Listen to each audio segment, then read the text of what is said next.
this. I'm going to carry it. Okay. Yeah, right. Okay, you do know I've never done this before, right? So basically, we're doing two things. All right, so we have a Gen Zer, a Boomer, a like right on the borderline Gen Xer / Millennial, and I'm right on the borderline Millennial. So like I would be like the oldest possible Millennial, and I've got like yeah. Put it that way. What year were you born? 81. 81, yeah. So 81 is like the cutoff for some researchers. Oh my gosh, I was 23. You're our Boomer. That's what I'm saying. And so, anyways, I will be on the younger end of the Millennial. So I think it'll kind of work. But what I want to do is to get, in most churches, people who are stepping into leadership roles are going to fall in one of the four categories. Mm-hmm. Repeat Psalm 23 right now. I Go. don't know. Psalm 1. I don't even know Psalm 1. What? I need to get better at memorizing scripture. What? Somebody give me Psalm 1. Give me the first words. It's about praise. Blessed is the man who does not stand in the path of sinners or stand in the seat of scoffers. That's it. You're right. Wow. No, that's not. The Psalm it? 23 one is like the pasture, lying green pastures and all that The stuff. Lord is my shepherd, I shall not want. That's the funeral. Yep, that's the funeral psalm. Really? Everybody reads Psalm 23 at the funeral. It's on the back of the brochure every funeral you go to. It sure is. I wonder why. It's not a death. Because they think we're into green pastures then, I guess. I don't know. Hey, check. Ooh, are you going to go with your headphones? Nice. I think I will. Can you hear? That way I can monitor things, Okay, how do I sound back here? You sound okay. Just don't make it weird. No. Hi, Al. I gotta go. Yeah. So we want to hear about the season for you, in which the expectation is that there will be seasons to come too. But the season for you where you had the most spiritual formation. What was going on? Who was in your life? What were you reading? Who were you listening to? Who were the people that you were engaging with? What spiritual discipline or disciplines was very prevalent in your life at that time? The season of your life where you had the most spiritual formation take place. When I say, hey man, when God did the most work in your spiritual formation, the most work on the innermost part of your heart, where were you at? What were you doing? Who were you listening to? That kind of stuff. You do know that, and the guy who's 67, there have been several times along the way. Yes. Okay. And so if you want to share a couple of them, that's fine too. Then from that, the conversation, and I'll kind of steer and guide the conversation. I might be taking some notes while you guys are talking and stuff. But the conversation from that would be, all right, how is it that a Gen Zer, we're going to ask that you kind of speak in broad terms, not just for yourself, but kind of for your generation. And we're not, obviously that's not going to be foolproof. For boomers, for the Gen Xers, we're going to call you a Gen Xer for today. A dude called me a boomer one day. Whoa. And I didn't even know, I didn't really think about it in terms of what it meant or whatever. And it was an old man joke now that I think about it. He had told me about something, and I said, well, you do know that. I forgot what it was. And he goes, okay, boomer. Okay, boomer. So now that you're saying it, I think I get it. Whatever. All right. Are y'all ready? Hopefully. Guess so. All right. So we're just going to assume from this point on we're recording. Okay. All right. It feels like it. Yeah. Alfred, how you doing? I'm doing good, man. Make sure. You never know. Have you ever had a beard? Yes. What? I have had a beard. You have any pictures? What length? No, beard? no. It was like a month-old beard. Okay. Scruff. It was to like a duck season beard? No, it was a playing Jesus beard. Hold on, man. There's a story here. You can't do it. Yeah, late 90s. Wow. Kelvin and Holly asked me to be Jesus. You got chosen to be Jesus. I got chosen to be Jesus. Lucky. Yeah. I never get chosen to be Jesus. So I got the beard out. But it never was more than about a month old before I take it off. So. All right. Yeah. I mean, I feel like at that point in time, if you're trying to play Jesus and you only have a month-old beard, just go ahead and stay clean shaven, Well, it was a little better. At that time, it was kind of dark. It's not very dark right now. What do you think about, I'd like to hear anybody's opinion on this. What do y'all think about, the pictures of Jesus that y'all see? It's usually, long hair. I like the Calvin Klein Jesus pictures. No, I really don't. But I used to go to a church and they had these pictures going down the hall, and I mean it looked like Calvin Klein models, like blue eyes. yeah. And he's like looking like this, like downward and stuff. It was pretty weird. I think all the pictures that you see usually are kind of wavy hair, dark complexion, full beard, all that, and that may be a fairly accurate picture. I mean, he was probably dark complected, probably had dark hair, more than likely had a beard. So, Yeah. but to say what he was, physically, I think he probably was a fairly fit guy from the perspective of the work that he did. Right. You had to be able to work as a carpenter. A lot of He walking, was busy too. all the time, and walked a lot. So I don't know. Yeah, that is something like Carp worked with his hands. Mm-hmm. Didn't start his ministry until he was 30.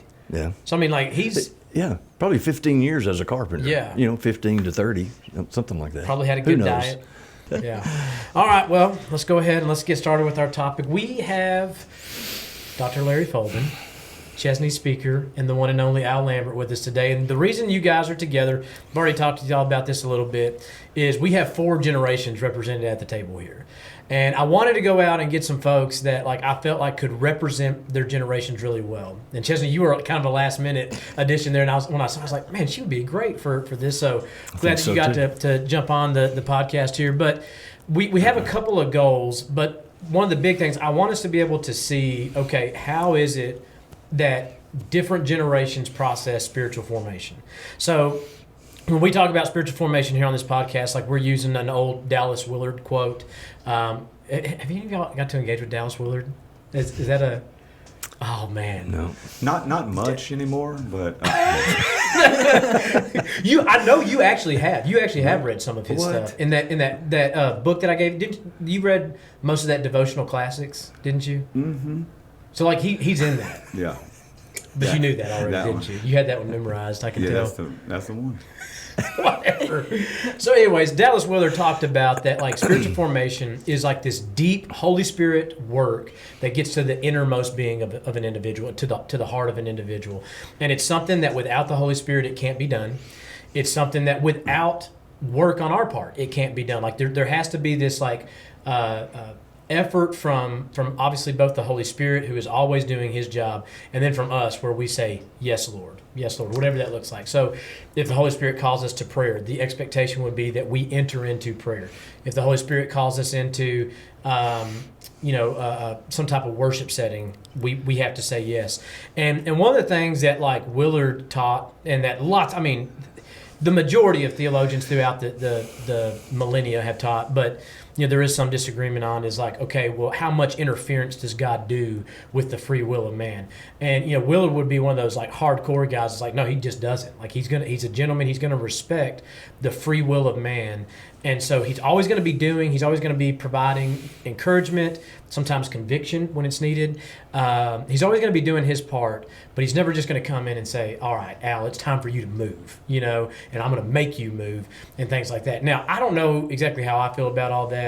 I tend to think that God does not intervene in our free will very much, but I do think at times it's possible, but that's a conversation for another time. So here's how I want us to start off the episode here. And we're going to start from our oldest, and we're going to go to our youngest, all right? So we're going to go, Dr. Folden, you are representing the boomer generation there. Do you mind sharing how old you are? I do not mind. I'm 67. 67. So I mean, you're right there in the middle of I think it's Boomer 2 or something like that. He's a strong 67. Let me tell you something. When he told me, Yeah. I don't even remember. We were over at Mike's house the other day, and you told me that you were 67. I was just like, what? I hope I'm like that when I'm 67. Yes, that's exactly. I just don't want to what put in said. that CrossFit stuff he does. I tried it. I don't want to put in the work. That's I want to too be. much. I want to be that, but I just don't want to put in the work. I like eating hamburgers and not. May I working tell you out. that doesn't work? Well, that's good. So if I'm going to change my heart, I've got to do some work with the Holy Spirit. I'm going to change my flesh. I That don't too, have to. yes.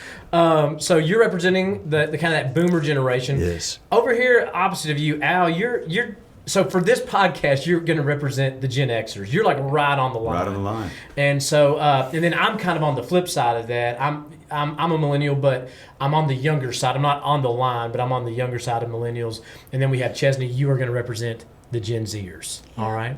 So I really just want to hear from you guys, and we'll start from oldest to youngest. Like, tell us about the season or seasons where the most spiritual formation was happening in your life, where you feel like God was doing the most work on your heart. Who was in your life? Who, what were you doing? What happened leading up to that?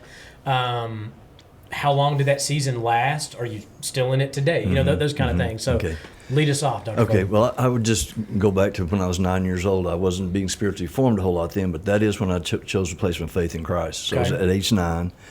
And, were you here at Central at that time? I was, yes, yeah. I entered Central in the nursery. Okay. So yes, I've been here a long time. But at that time, I just kind of rocked along as kids do, as teenagers do. Some kind of get really involved, some don't. I was not really involved.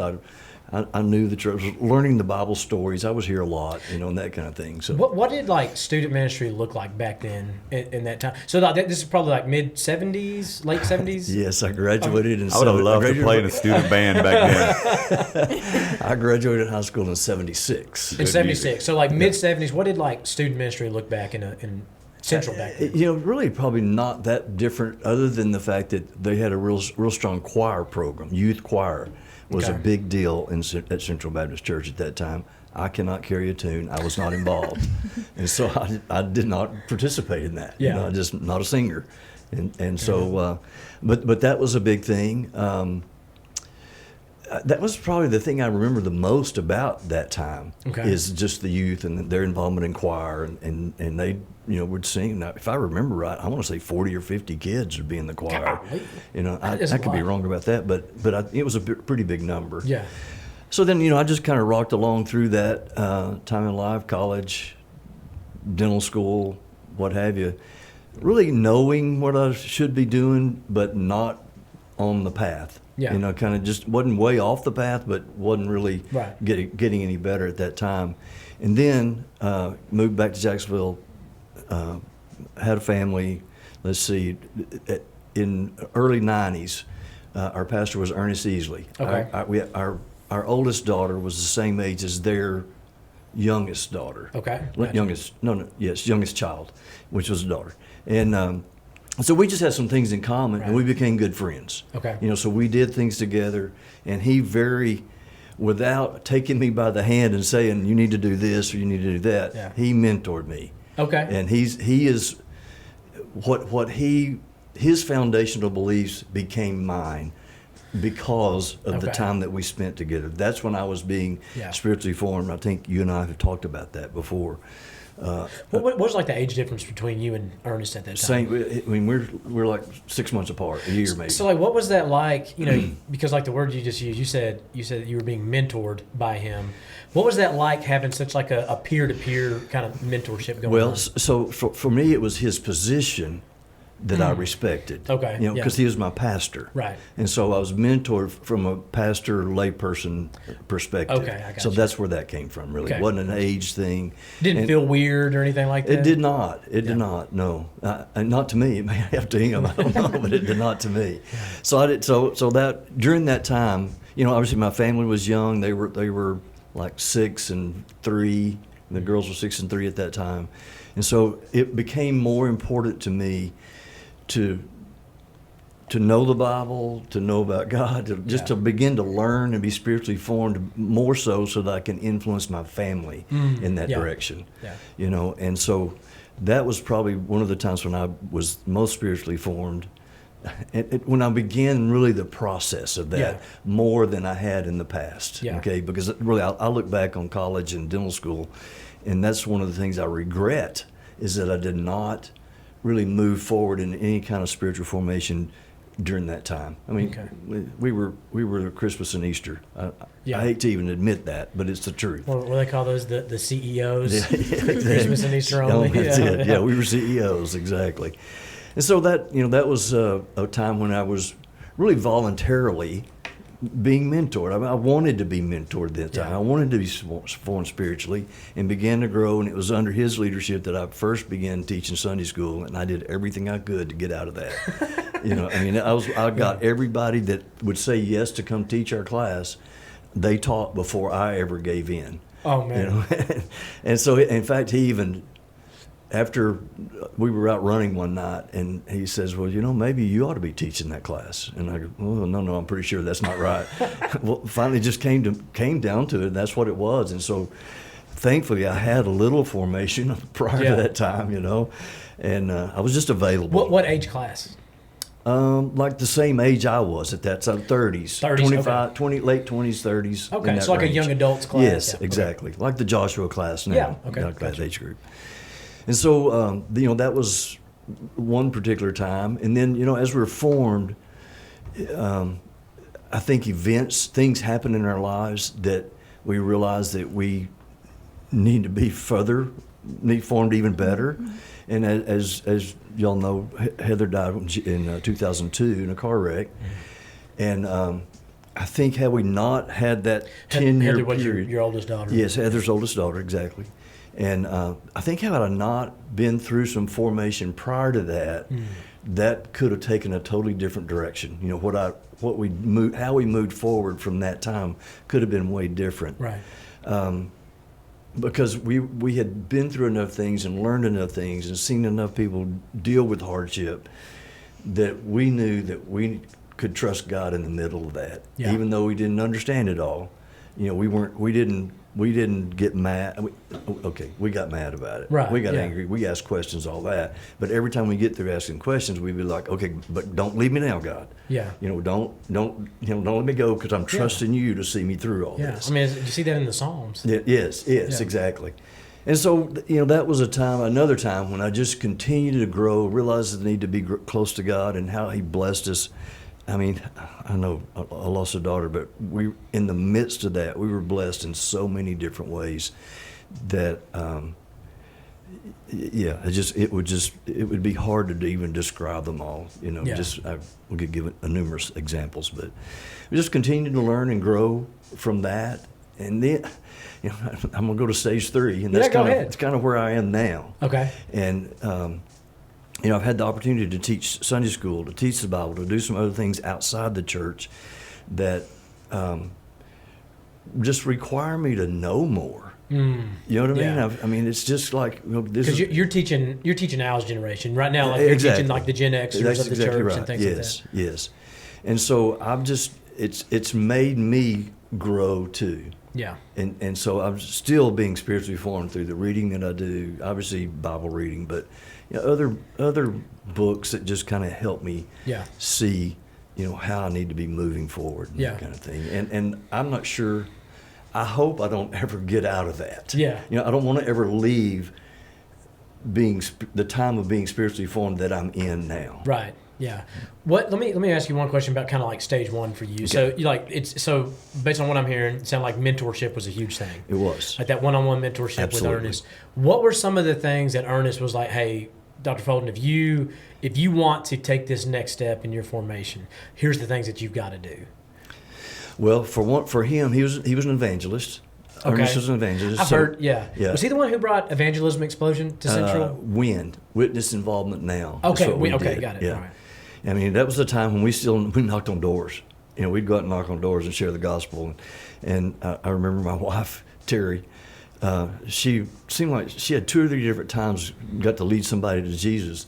And I'm getting back, I want to do that, and she said, I said, well, how are you making this happen? She goes, well, I just pray for opportunities. Oh, great. So she was getting them. She was getting the opportunities to do that. So anyway, but that, so as an evangelist, I mean, he and I would go, he would call me, say, hey, let's go, we need to go see so-and-so. So we'd go for a while, and he'd do all the talking. Were these like random houses? No, well, he would have like visitors in the church. Okay. He would go see them, and he'd take me with him, or somebody else that would go too. And so as we were going, I don't know, maybe 5th, 6th time along the way, he says, by the way, you're talking tonight. I said, are you sure about that? But I did. So this is with somebody who's like visited the church. Yes. How did they? We usually made an appointment. So we'd make an appointment like for a Monday night, or we call, hey, can we come visit tomorrow night? And they didn't feel any kind of way about that? I don't think most people did. I mean, if they didn't want you to come, they'd tell you. But did y'all have much of that? I don't recall it being a whole lot. Yeah, I mean, that's 35 years ago. Did you make the phone calls too, or you just went on the visits? I would, okay, like if it was on my weekend to have deacon duty. Actually, I didn't become a deacon until the end of that time, but yes, we would make some calls ahead of time sometimes. Yeah, and just welcome people to church. Just stay and ask if they had any questions, that kind of thing. And so, would you mind if we came visit? We'd just maybe help you know some things about the church. Interesting. Now we take them out for tacos. That's my generation. Well, like that's Polo Sandoval's, birria tacos. As you're sitting there saying, I'm just like, man, I don't know if anybody in my generation would be down with that. We wouldn't. I wouldn't. I don't know. Yeah. What do you think that? Yeah. Yeah. We normally wouldn't answer. We did it. We wouldn't even answer usually. I mean, Yeah, we don't even answer the phone. don't know that number. Yeah, that's just a random about the number. church. Yeah, that's right. Okay, so all right, so like I'm sorry to interrupt, but that was interesting. But okay, fifth or sixth time you go and you're the one who's talking. Yeah. How'd that go? Yeah. It actually was okay because I'd heard him do it. In fact, every time we get back in the car from him, I said, man, I feel like I've been spending time with Jesus. He just always seemed to have the right answer. Yeah. You know, I mean, some people are just like that. They just respond. Yeah. And I'm like, how do you even know how to say that? You know? Anyway, but he just always seemed to have the answer. And so I had heard him give answers to a lot of questions prior to that time. So then it became my turn. And were people asking questions like that? you know, just as you present the gospel to somebody, they would maybe just ask something about, well, are you sure about that? Or, Man, that is because nowadays I got to hold off on that. I've got some stuff written down, so Okay. I'll hold off on that. We'll come back around. So okay, go ahead. I'm sorry for So like for him he just kind of took me by the hand, and he never did say, pay attention to me tonight because you're going to do this one day. I mean, I was perceptive enough to figure out that one of these days I needed to be doing what he's doing, and so I was just paying attention. Yeah. I was just along and paying attention, and usually whoever was along also prayed. Yeah. You know, just kind of give guidance to the person doing the speaking and that kind of thing. So that's what we do. mentorship is. Like Yeah. mentorship is mainly watching. Yeah, yes. You know, yes. that's what Jesus did with his disciples. You're right. You know, Yeah. interesting. So Okay. that's how that went along there. 3 stages of formation. Can I give you one more? You got got to time? go. Yeah, go ahead. The other one is an older person. It's Frank Wagner. I was on several search committees with him, and Like pastor search committees. Yeah, pastor search committees, yes. And again, he never said, Larry, pay attention to me. Yeah. You know, we never did Bible study together. We didn't do that kind of. It wasn't that kind of relationship. It was just seeing him at work in the midst of committees, and seeing his faith, trusting that God could answer our prayers and fulfill, you know, the need that Central Baptist Church had at that time. I mean, I can just hear him. I can hear him right now, Larry. To the whole committee. He wasn't speaking just to me, but it was to the whole committee. Larry, if we pray about this and we're sincere enough about it, God will answer it. Okay. That's a very Frank Wagner thing to say. It is. Too. It Yeah. is. I don't know him that well. Yeah. I mean, I've been here 12 years, but like he and I, you know, I haven't spent that much time with him. Right. But like, you're just hearing you say that, I'm like, that's a Frank thing. Yes. You know, It is. It is. And I learned a lot from that. Yeah. You know, that just because we don't get an answer, we don't have the answer right now. Because when he would have that conversation, it would be in the midst of somebody who just turned us down, or somebody we didn't like, or we were arguing about something, you know, and he just kind of back off, get on his knees and said, let's pray Oh my about gosh, that's such a good it. You know, dude so too. it was, and I learned a lot from him, just watching, just sitting back and That's cool. watching. Yeah. Okay. Unfortunately, there are some people that I kind of regret not asking to mentor me. You know, Okay. not saying, hey, let's do lunch more regularly Yeah. and things like that, because I think I could have moved along the track a little faster. Okay. You know No, what I that mean? makes sense. Gotten Yeah. to yeah. a more mature place in life. Are you spiritually. saying so like when you started engaging with Ernest, that's like mid-30s for you? Are you saying that like there was people when you were in your 20s that like maybe you wish that you had gone? I could have, and even after Ernest, people after that I could have maybe still continued to grow more. Okay, I along. see what you're So saying, not just prior to that, although that definitely is there too. Okay. Yeah. That makes sense. Yeah. All right. Thank you. All right, Al, we're going over there to you. Tell us about it, man. All right. I mean, mine were, I guess, in stages a little bit too. But I think one of the most important stages, I came to Christ before I moved to Jacksonville. And I started going back to church. I was an atheist and all that, but I went to this Liberty Baptist church when I was in Louisiana. This pastor invited me and came to Christ in this Liberty Baptist church. I was raised Catholic. But when I came to Jacksonville, I didn't know where to go to church. They had that worship under the bridge at the time. I don't know if y'all remember that. Mm-hmm. So I kind of did that, and it was cool. But like I felt like I was like, man, I want a church. I really do. I want to be involved. I want to like have, I had kids and all that. I want to have something. So like, they had this thing started up called Second Chances Church. And I started doing that. Where did that meet at? Was that on 69 we met or at 79? We had a few different buildings. The first place I went was right when it started was at the Jacksonville College. Okay. We were in the chapel. Yeah. So it was like their second service I went. And there was probably 15, 20 people. Yeah. And man, it was really, really cool. They had like, you would see like a few older people, then some people that just got out of jail. It was a very mixed crowd. And the pastor was like a younger guy. His name's Stephen Crow. I'm still good friends with him. And he's like a Christian rapper. He was younger than me. I mean, he might have been. He's probably at your age, I would think. Okay. But he was probably the first one that strongly mentored me, with spiritual formation. My first church was more like just like an old school country little Baptist church. Like the pastor worked carpentry. Yeah. It wasn't a whole bunch of focus on theology. It wasn't a bad church. What really won me over with Christ, with them especially, was their love. They were just very, come on in. They were just glad I was there, But like my heart was longing for more, and like. The way Stephen Crow would talk about the Lord is like, man, he was very serious and passionate. Like we would be driving, he would just see some guys walking in the park, and he would just pull over, and he would just start talking with them.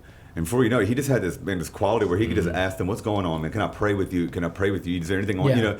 And he was just praying with these people, man. And my heart just started feeling touched, and I was like, "Golly, that is amazing," And then with that. I also started learning, even just being dedicated to the church and serving and using my gifts, and like like I said, prayer was really important, but like being committed to church was a big thing that I started learning there, because like I really started helping him. He trusted me, like, hey man, won't you help with doing this? I started leading worship there, and I started seeing people that wouldn't show up to church or wouldn't be there. And I remember thinking like, golly, that really kind of makes things bad when they don't show up or whatever. So even just being a committed church member with Second Chances, and Stephen was, he loved the Bible, man. He could quote scriptures, this and that, and I started saying, golly, I want to do that. That's so cool. Yeah. And it's not my strongest point. I wish I could remember better stuff, but stuff like that really started settling in on me. And not long after that, our church, it didn't last too long. They had some stuff kind of happen financially, and that church kind of ended. And I ended up coming to Central. I got invited here. And this is my first real, like, I guess, kind of corporate type of church. Like an established, like that first little church was one of those churches that were dying out. I don't even know if they're still going right now. It was at the tail end, like it was in rough shape. But when I got to Central, you were actually preaching my first Sunday. And I came back. You got saved, didn't you? And I came back. He came anyway. Is that what it is? He came back anyway. But when I was invited to Central, not to get off subject, when I was invited to Central, the guy that invited me was on Facebook, and I was typing back, and I said, hey, as I was typing, I said, thank you for the invitation. I said, it's just not my kind of place. I said, but I'm gonna keep searching. Thanks for inviting me. And my wife walks in the room. She said, what are you doing? I said, man, this dude's inviting me to that big church down the road. She said, Central? I said, yeah. She says, we going? I said, no, we're not going. She said, why? I said, Kayla, you serious? That's a bunch of country club, rich white people. Like, okay. I was like. So hold on. She says, you don't want nobody judging you. And you're going to judge those people. So I said, select all, delete. I deleted my message. I said, I'll see you there. So just for the podcast listeners. Okay. You don't look like your average Central Baptistan. Or Baptist at all. You don't look like your average Southern Baptist person at all.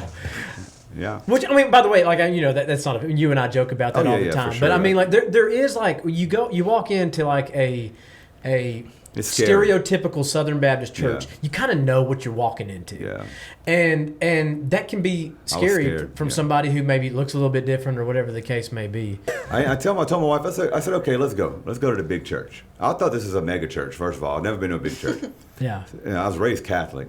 But I think a big Baptist church, I was thinking the big pipe organs and the choir robes and like all these just ladies with the pantsuits and the shoulder pads and Yeah. So I was like, I was like, okay, I'll show her. Let's go. I said, it's gonna be funny. I was thinking it was she's gonna be like, oh, you were right. And I'm not gonna lie.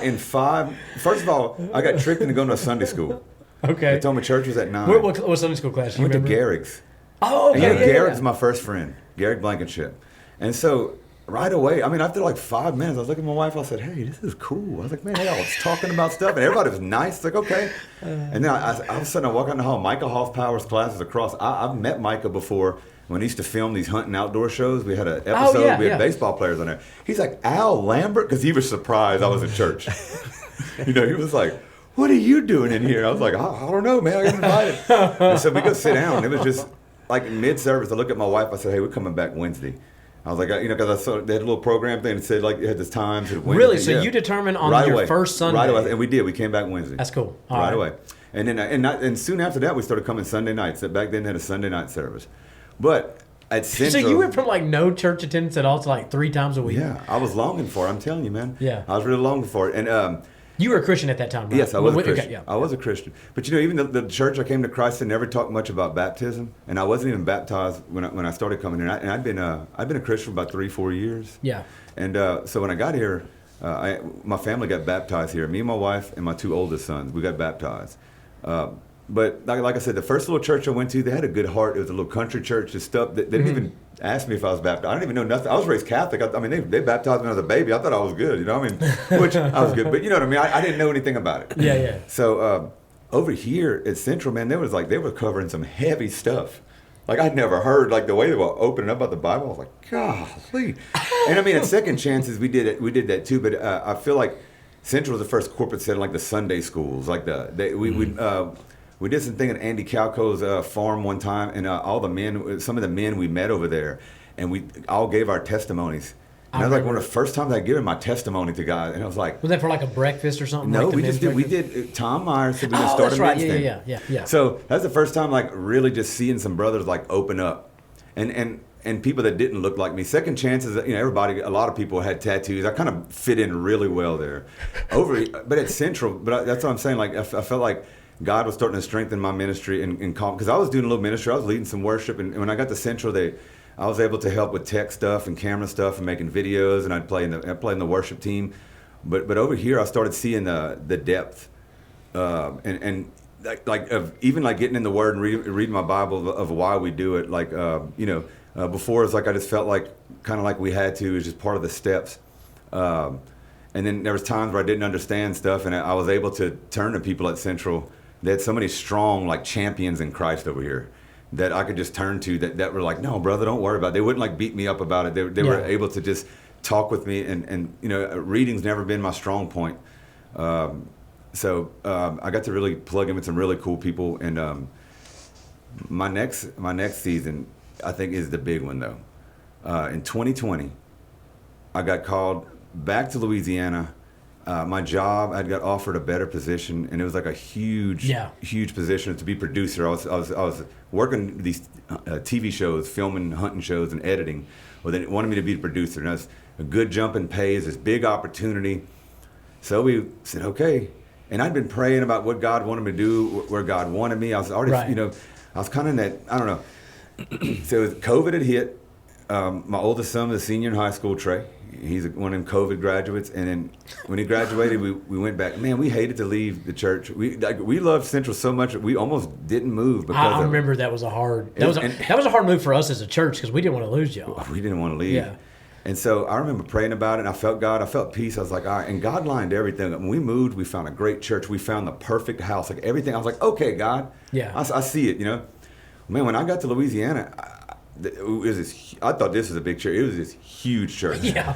And really, I wasn't looking for a big church. I was actually going to tone it down. I was like, let me get back in a little church and maybe serve, and do some. But I said, okay. I felt like God calling me there. But man, they had some really great ministry opportunities, and I got to go my first mission trip.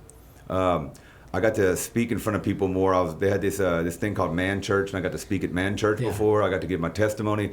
They'd give me to get my testimony at church for different men's groups. So. God was starting to. I was praying already because I had a longing. I love serving the church, and when I moved, I remember I was like, God, I really want to serve, and I was like, I don't, just show me. Anyway, so I get in this church, and I had these really good people around me, and they were pouring into me and sharpening me and critiquing me nicely. Like when I would speak, sometimes they'd let me teach at a thing, and I'm sure I just never considered myself a teacher. I was like, well, okay, but I got to learn a lot in that season. Well. One thing that really hit me hard over there, I started thinking about it. I started feeling challenged about this with my spiritual formation is was I living it every day? Yeah. And I realized I wasn't. Yeah. Man, I heard in a sermon one time, Pastor Mike had said something cool. He says, you don't realize like how bad, like sometimes you feel so bad at the better you do. You like it's like you feel, you see yourself as worse. Mm-hmm. But man, I'm telling you, God really started really moving in my heart during COVID in that season and using me to minister to people when I was having these amazing moments of ministry and leading people to Christ and just really just I had this I was just on fire for the Lord. But then I'd go, I was still going home and go and get drunk with friends on a week. Which I mean, look, I'd be one of them guys. I'd be drunk. I'd tell you by the Lord. I could pray with you drunk. You know what I mean? Like I was the same guy. I did not love the Lord any less. Right. Yeah. Oh, but God started saying, "You're ministering to people that drink." Like I had a guy that was in my Sunday school class, and then one Sunday they do this thing. It's called a Sunday school testimony. They ask a couple to come up and in 5 minutes just kind of share your story, how you met. Well, backstory, they had this guy in my Sunday school. He was a cool dude. I'd invited him to my house. I barbecued. And when he got there, I just cracked open a beer. And I wasn't getting drunk. I was drinking a couple beers barbecuing. And I looked at him and said, hey, bro, you cool with this? Huh? He said, oh, yeah, you good? I said, okay, Well, anyway, the next couple of weeks, they were giving their testimony. He was a severe alcoholic for years. And in his story, he says, and still to this day, I fight with it to have the urges. And he goes, I still have to be around people that drink. He said, and I have to hold strong, and it's very, very hard to do that. And you felt I'm like sitting there. You're sitting there. So I was like, so right after I catch him, and I said, hey, bro, I am so. And he looks at me, he goes, bro, that was not directed towards you. He said, as I said it, I knew you were in the room, and I felt terrible right away. I said, no. I said, that was directed at me. Not that I said, but it hit me. I'm telling you. He might not have been talking to you, Right. but the Holy Spirit was talking to you. Yeah. So, man, it was stirring in me all week. All week I was tossing and turning, just thinking, man, maybe I ought to stop drinking. Maybe. Well, anyway, that's my pastor's sermon that next Sunday was about drinking. It gets better. I said, man, I got to go to the bathroom. And I wasn't trying to get out of the sermon, but you could walk to the bathroom. In the bathroom, speakers, you could still hear it. But, man, and now I see why I had to go to the bathroom. I hate to leave that sermon, but Tony was walking out the other door at the same time. That guy, right? And he looks at me joking and says, hey, Al, you here? He's the funniest guy. And I looked at him, I said, loud and clear. Yeah. Like, and I had to sit, and I went to the bathroom, I was just sitting there like, I got to quit. Not that I had a problem with drinking, or I think people that drink are bad or anything. And that's just a small story, because drinking is just a tiny piece. There were things like that in my life that God started showing me. Kind of shedding sin and stuff He's like like, that. I need you out there to be available to minister to anybody. Can you minister to anybody, where you're not going to hinder them with your own burdens and your own stuff like that. Mm-hmm. So that was a big thing. I started shaving off some of those. But then it gets even, I started ministering to people that I was like, man, I don't really know the Bible. A lot of different things that I knew I had to get even further into the Word and Scripture to be better at ministering to people. Yeah. So that time was just that 2020, 2021. And then they had an opening on staff at Central in 2023. Talk about crazy. I'm on staff here where I got baptized and where I feel that I was really spiritually mentored this church right here. Yeah. So that's cool. It is. While you were talking, so like, tell me if you think this is a fair characterization. So like, while Dr. Folden was talking, I kind of kept hearing mentorship. Mm-hmm. That was a huge part. Yes. For you, it sounds like maybe the biggest part of your that season of spiritual formation kind of goes back to Romans 13, where it says, so let us put aside the deeds of darkness and put on the armor of light. Let us behave decently as in the daytime, not in carousing and drunkenness, not in sexual immorality and debauchery, not in dissension and jealousy. Rather, clothe yourself with the Lord Jesus Christ and not think about how to gratify the desires of the flesh. Like it kind of seems like your season was like, all right, I'm clothing myself with Jesus now. Mm-hmm. I think that's cool. So yeah, and I felt that's when I felt a calling to ministry in that time as well. Yeah, so. You clothe yourself with Jesus, and then Jesus sent you to a church. That's pretty cool. Yeah. Okay, well, I will go, and then but I mean, I probably have other times on this podcast I'll share, so I'll be kind of brief. But a lot of my spiritual formation, I'm going to date it back to 2 years ago, and it's almost actually 2 years, pretty close to the day. I was sitting at Conclave, which is a family ministry conference. We actually just got back from it. We were there on Monday and Tuesday. Me, Tracy, Raina, Jaden, and I went to Conclave just tired, just exhausted. Like my soul was tired, my flesh was tired, my my tired was tired, and so I was just like, what? Okay, like God, you're gonna do something here. And when I got there, one of my buddies, Chesni, well, actually probably y'all both know him, Robert White. Oh yeah. Y'all know Man, Robert. he's So good. I get there and like he's speaking at the deal, and like Robert and I we're pretty good friends, and we've shared a lot of life together, and I just got this sense. I was like, okay, God, like he's about to say something. I don't know what he's about to say, but whatever he's about to say, I'm just going to do it. I'm going ahead. I'm giving you my yes. I'm giving you my surrender, and I was sweating bullets. I mean, I'm just like, because I don't know what he's about to say. Like, just like, okay, like you got my yes. So what's about to happen here? And he got to like this place in his sermon where he's saying, he was like almost done, and I was just like, you know what? Nothing that has been said yet has been real hard. So this is good. Like, thank you God. Off the hook. I'm like I'm gonna have to work on some stuff. Like I hear some of the messaging, but like I think I'm in pretty good shape. And so then he gets at the very end. He's like, and by the way, I can't remember his exact words, but he's just like, here's the problem. Like there's some of you in this room. He's like that y'all are so tired and so worn out that like you're gonna hold your ministry back. Like you're gonna hold your team back. You're gonna hold your and here I am with the family ministry team. I can't even remember who was on the family. I think it was like me, Kim, Raina, Austin. We were all there. Courtney was sitting right next to me, and like Courtney kind of knew some of the stuff that was just going on in my head and my heart at the time, and like it hit me, it hit her. I was just like, oh, there it is. Like here is this message from a friend. Better are the wounds from a friend than the kisses from an enemy. And so like it was just kind of like poetic in that like here's a friend. He had no idea he was talking to me. He had no idea what I was going through at that time. But he spoke right to me, and then Courtney knew it immediately too, because I don't know, like maybe my countenance, I was just like, oh. Anyways, so that started me on a journey, and I thought it was a journey just to get my energy back, my spiritual energy, my physical energy back.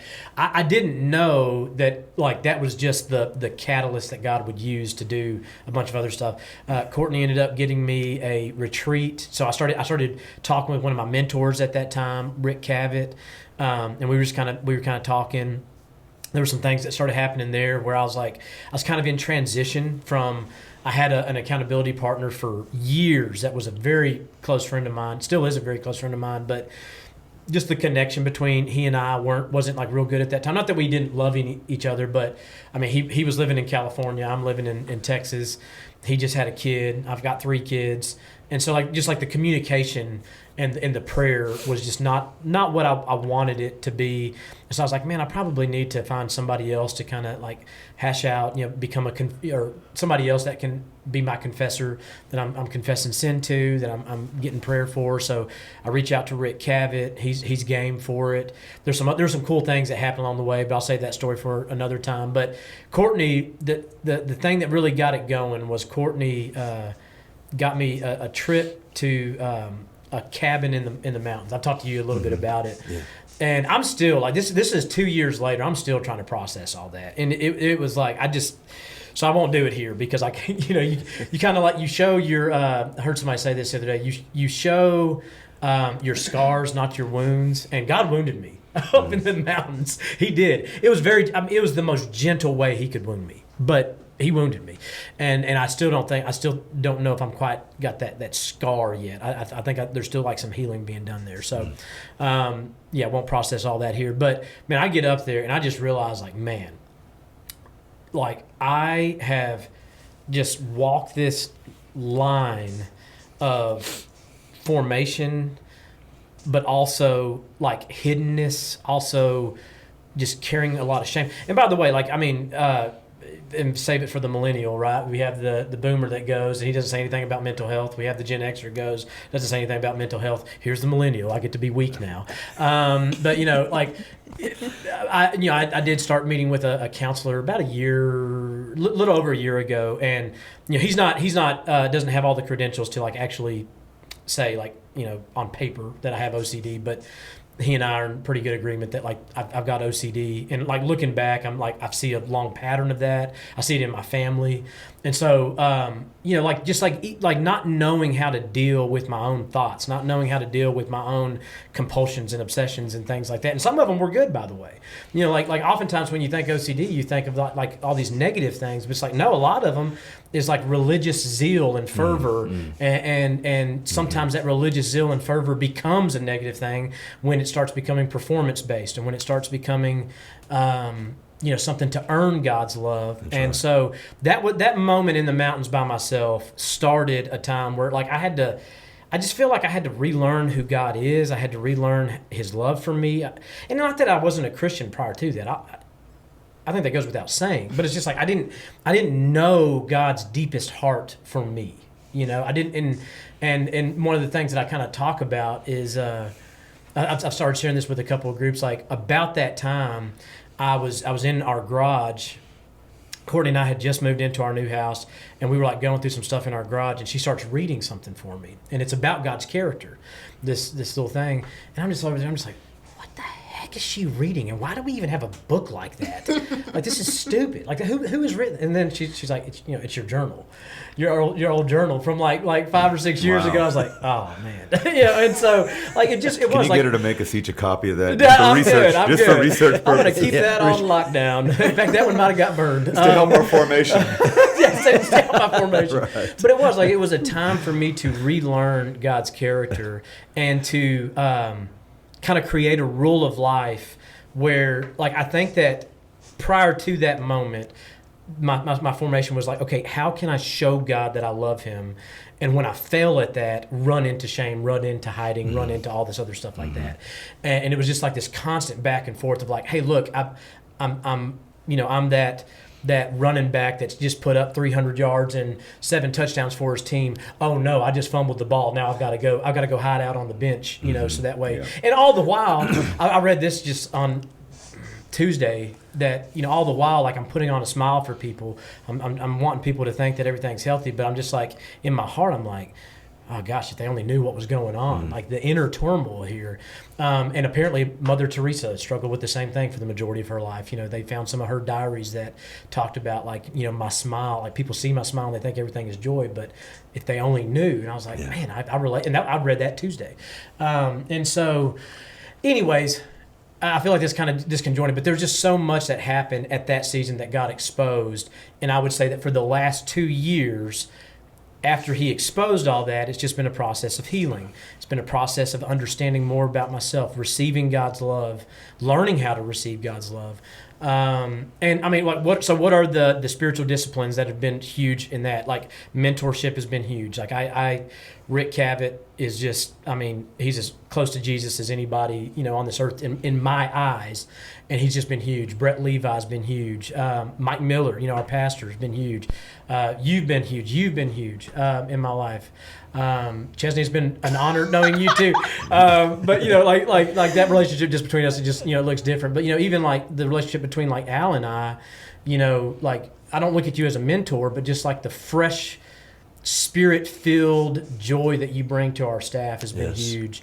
And getting to walk with you, getting to walk with other students like you has been so like it's just like I feel like for the first time I'm able to like enjoy it. I'm still not there again, so like I'm not sitting here saying that like, hey, I've got I've received the wound, I'm healed, and now I've got the scars.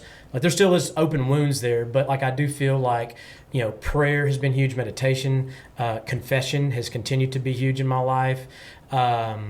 And that mentorship, like those 4 things, I would say are probably the the biggest thing. So, anyways, Chesni, Yes. Gen Z, Yes. tell us about your season of spiritual formation Okay. or seasons.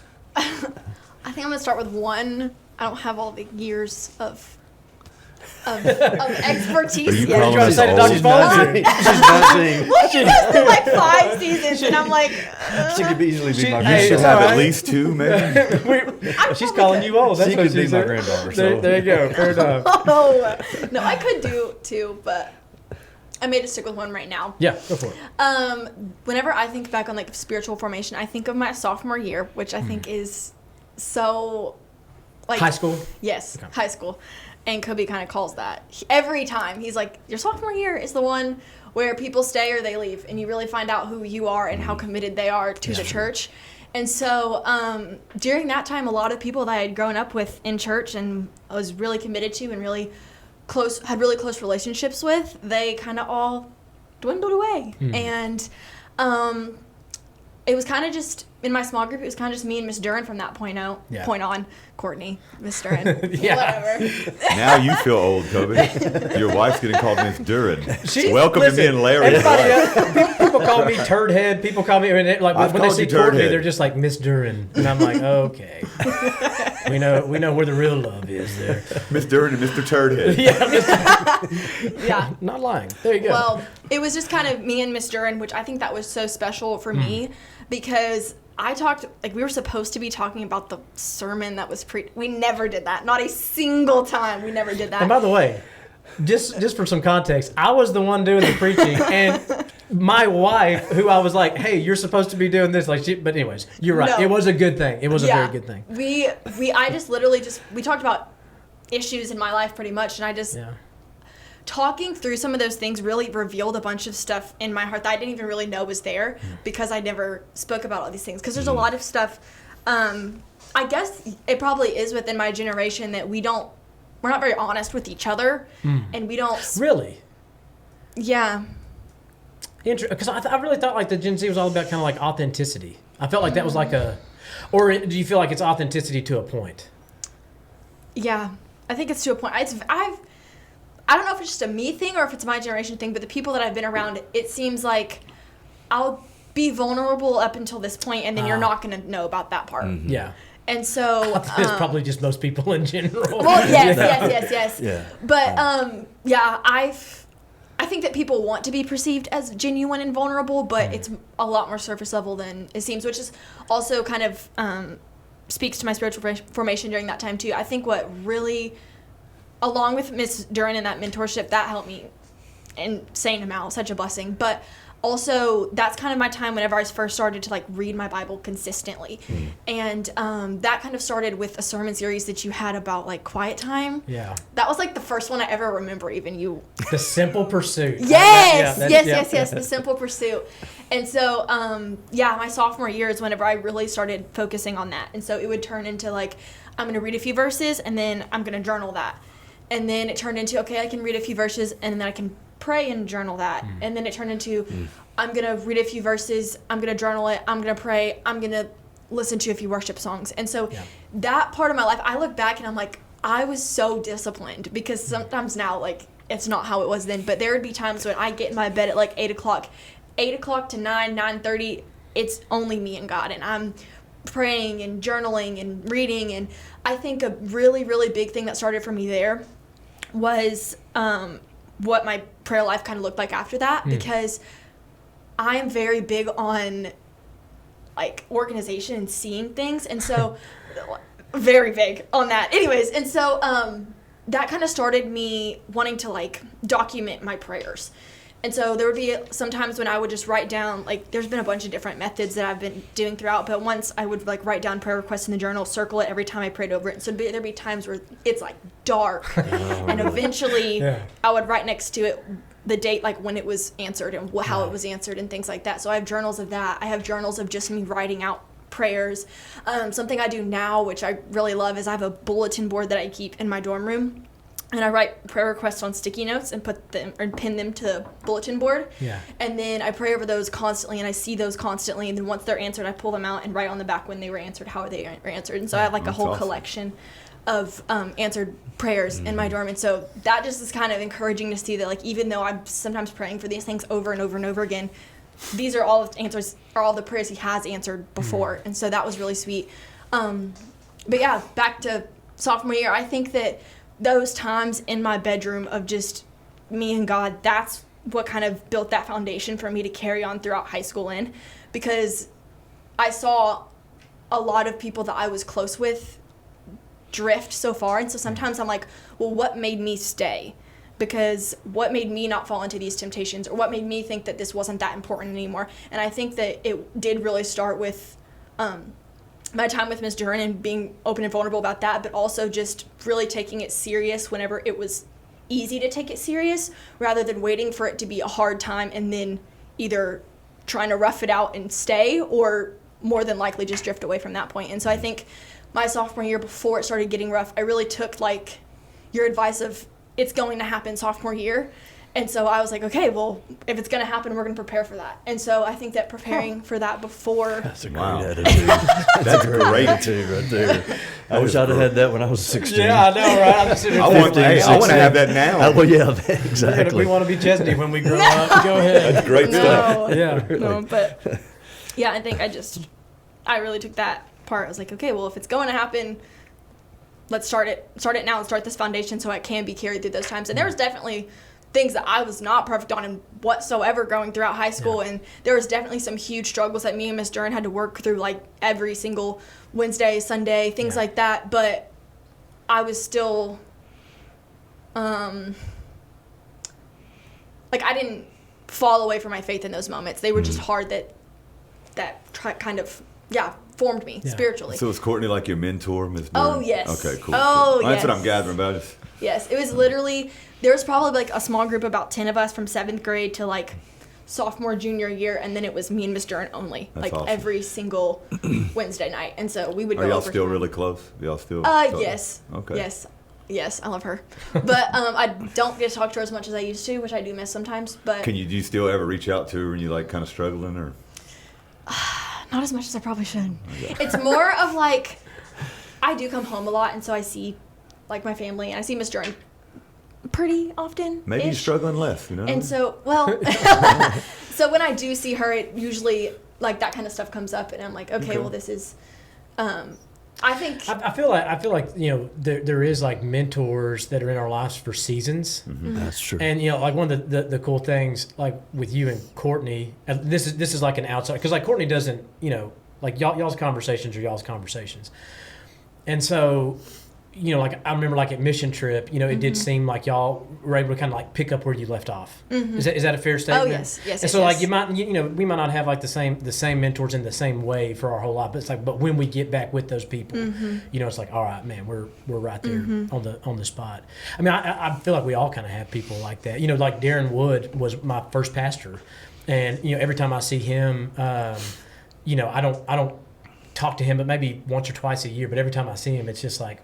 It's like, hey, we're just right back where we left off. So sorry to interrupt. I just as you were kind of talking, it just kind of rung a bell with me. Yeah. I think that age group, that sophomore year, that's where you get freedom. You know, you start driving. Freedom, yeah. You know, you can be away. You know, and not people, mom and dad don't have to take you everywhere and all that. Yeah. That is a critical season is a to critical make time. choices, and most people abuse the freedom. Yeah. To be perfectly honest with you, Yeah, they do. most people abuse the freedom, and What it's so wise of you to That is. stick to the truth. So. what provoked you to start keeping up with the prayers? Yeah. That's interesting to me because that, like, Ooh. I don't know. I mean, is that something that you you can do? give me some advice about that, because I'm horrible at it. Yeah, I I'm am too. horrible at it. Yeah. Yeah. I've always journaled. I love to journal. Not journal as so much of like my thoughts and things, but like kind of like take notes for sermons and things like that. And so I'd be taking notes for like listening to sermons, and then I would take notes during my like Bible studies, and that's kind of what that shifted into. And then I was like, well, I think it really started off with like people giving me prayer requests, and because I feel like I wanted to be, I guess I just wanted to kind of help other people out. And so there was this app at the time that I used to post on my Snapchat story where it was like anonymous, and so people could like, and I would be like, submit your prayer requests, and so people would slide up and like put their prayer requests in for whatever. I was like, you can leave your name, you can't, whatever. I had no idea that you did that. That's cool. Like, so people would do that. A few. Okay. It wasn't very successful, but there was a few that would do that. Or I would also get to the point where again, looking back on this, it's like, wow, I was disciplined. So some of these things I do, I probably should still uphold. Yeah. But again, it shifted into kind of some other things that I do now and stuff like that. But there'd be times where I would go through like my contacts list of my friends and things and ask them, like, what can I be praying you for? And so I'd be writing all of those down so I didn't forget them. And so that's kind of where it started, is like, these are the things I'm going to pray for. I've collected all of these prayer requests, and I'm going to pray over all of these. And I think that just kind of shifted into I think I saw it on like TikTok or something about the circling method and like circle it every time you pray over it. And so there's some of these. That right there, I mean, I'm telling you, there's That's probably good somebody stuff. listening to this right now that is like that. That's going to change their prayer life. Yes. I think. Yeah. I mean, like I'm thinking about right now, like man, I'm like, okay, what journal do I got that's got some pages in it? Like I need to start doing that when I get home. Yeah, I would write the date of the prayer request, write the prayer request out, circle it every time I prayed over it. Once it's answered, I would write the date it was answered and Yeah. how it was answered Cool. or whatever. You know, I like that. I started doing something in the past few years that's been really awesome. I love to pray. I got a very strong prayer life. I can just pray. I love to pray, and I love to pray with people. I love to pray for people. But I found myself so many times where somebody would ask for prayer, or somebody would be going through something. I say, "Hey, bro, I'm gonna pray for you." Then one day I said, "When I say that, I'm gonna pray for them right here." Yes. And I don't care if I'm in the street, if I'm in a store, if I'm in front of 50 people, whatever. And I'm going to tell you, it is it's just been, God has moved in that, and just some major connections and breakthroughs, and even in my own, even though you're praying for other people, man. Sometimes they pray for me at the same time. Prayer is so powerful, and if I'm having one of those seasons where my prayer life has been weak, I could feel it. I feel thirsty. I feel hungry. Like spiritually, I feel depleted. I feel weak. I don't feel connected at all. How quick do you feel that come on? Usually a couple days. I mean, not long. I mean, if I get usually it's just getting busy in work and life and family, and I feel like I start just feeling kind of things are just off, and I think about I need to get in some prayer. I need to find some quiet time. Yes. I'm extremely ADD, and my brain is like, imagine 10 TV sets around with 10 different shows on, and it's always blah, blah, blah, blah, blah. So I got to really just pray and ask God. I'm like, God, please slow my brain down. I just want to relax, and I want to rest in you. Yeah. When I read my Bible, I'm not great at reading. I've never been one to read books before, but I always pray before I read, and I say, God, please give me wisdom to understand this. Yes. For it to penetrate my heart and to stick in here, and please let me use it to share with others. And I tell them that's why I want to do this. I'm not doing this because it's just an action I'm called to do as a Christian. I want to do this, God, to learn your nature. I want to do this, God, so I can shape my heart and tune my heart. You could tune my heart, and I want to share this with others. So please, I also pray for conviction. Yeah. I want to be convicted. When I feel I'm slipping, not just like the prayer life, I'm telling you, that's God convicted me. I start feeling weak and feeling out. God he's in there turning some gears. Like, hey, buddy, come on, get back on track. Yeah. But I pray for conviction. I want to be convicted. I want to be all in. I want both feet in all the time. Yeah. Okay, so let's do this right here. Let's take like a quick break because we kind of got our stories out there. I like that. Let's take a quick break, and then we might, if everybody has time, we might come back and share a little bit about the generations. So we don't even have to cut off. But anyways, do y'all have some more time to keep recording, or do y'all need to leave? I'm good. I'm good. Good, I'm good, good. Okay, all right. We had no idea that this episode would go this long. So being we came to a good stopping point, we decided to make this 2 episodes. Be sure to check out part 2 of this podcast.